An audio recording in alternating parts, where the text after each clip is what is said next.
Joining us now to review some of the headlines of today's newspapers from around the world is Arise News analyst Emmanuel Ofeni, the great Malabite. Good morning, Mr. Good morning, Ofeni. Victoria Tundu Hemke Abiola. Yes, a forest of necklace. Oh, I like that. A creamy, or some of us will call it warm white outfits. Yes, as opposed to brilliant white.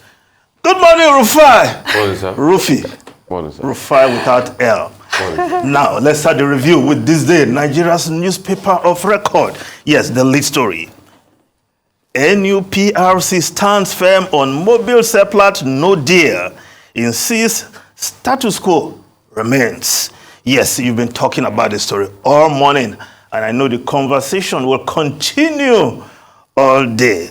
But what's, I'm just wondering, what is this all about, really? Is it a matter of who has the powers to do what? Or a matter of poor communication process? Now, if we look at the statement by Mr. Komolafe, yes, Mr. Komolafe, I just read a portion. The Regulatory Commission had in its reaction, to the statement by Femi Adesina conveying the ministerial approval of the presidential, approval of the deal, yes, affirmed that the status quo remains in respect of ExxonMobil Seplat energy share acquisition. Further, responding to media inquiries on the latest development about this transaction, Komolafe clarified that the Commission, in line with the provisions of the Petroleum Industry Act PIA 2021, remains the sole regulator in dealing with such matters in the Nigerian upstream sector. Now, restating its powers under the law. But the next paragraph, which is a direct quote from Mr. Komolafe, as it were, the issue at stake is purely regulatory matter, and the Commission had earlier communicated, please listen to this, communicated the decline of ministerial assent to ExxonMobil in this regard. So in one breath, Mr. Komolafe is talking about his powers. In another breath, he's talking about communicating ministerial decline as he did the first time. Now, what is the issue here? If we have a ministerial change of mind, and the minister in this case is the president, should the minister or the presidency be communicating this directly to the public, or they should communicate it to the regulatory authority to make it public? Is that what Mr. Komolafe is talking about? But if you read further, he also went on to restate the powers of the Commission under the law. So I'm not sure if the Commission is independent or has powers to override the minister, the president in this instance. So perhaps the problem is just communication. If only the change, because when that deal was put on hold, it was said to be in the national interest. So if there's now a change of mind, a change of position, or the president has been convinced that indeed, as we saw in those tweets, that this will bring direct foreign investment into the country, shouldn't that communication has also gone through the regulatory authority? I think I will just leave it there and let the lawyers take it up from there, because this matter is also in courts. Tundu, yes, perhaps you have to join somewhere along the line. Yes, now, but there's another story on the front page of this day I will also want to look at. Soyinka condemned Sea Dog's viral video purportedly mocking Tinubu. Yes, Professor Wole Soyinka, the Nobel laureate, who is, of course, one of the founding fathers of the National Association of Sea Dogs, also known as Pirates Confraternity. Yes, he has come out to dissociate himself from that song that went viral during the National Association of Sea Dogs conference in Lagos. But what my take from that, because the Professor Oleshunga went further to state that you don't mock somebody on the account of his infirmities or illness or ailment, whatever term you want to use. Yes, is it confirming that indeed Asiwaju Bola Ahmed Tinubu has some ailment? Because he went further to make allusion to his friend, a writer, who had Parkinson's disease. He never mocked him. He continued to relate with him, had dinners with him, and they met at various culture and art fora, and they had a good time, despite the fact that he had Parkinson's disease.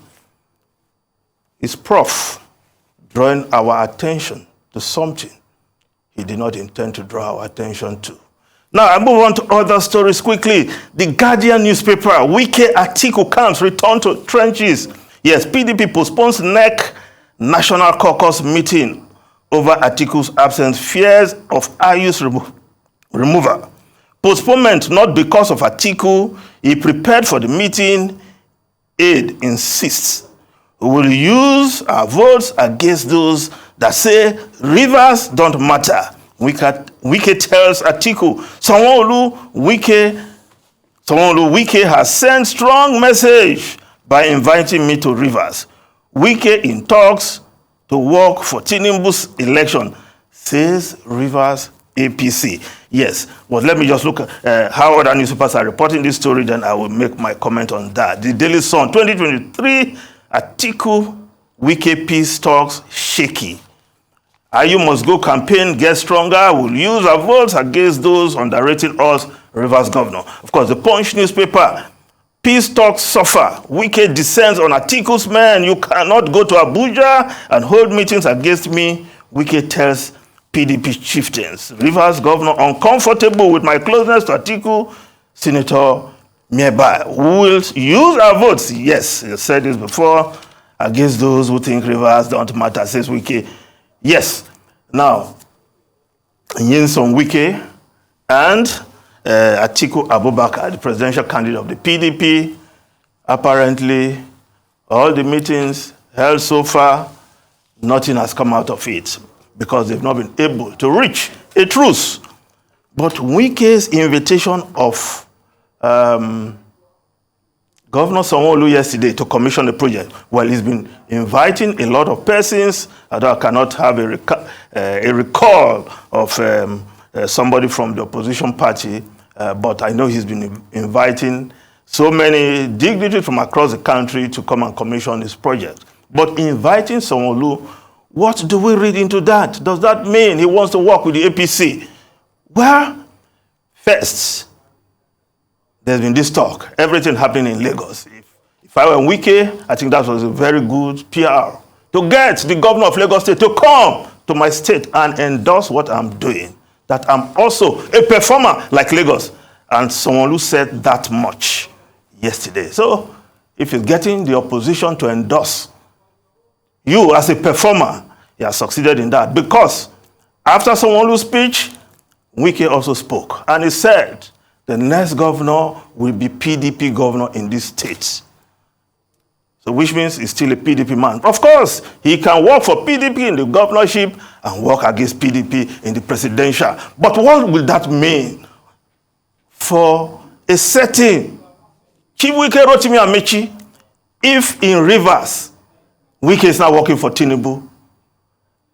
His other opponent, Magnus Abe, has gone to another party, but he said he will work for Asiwaju Tinubu.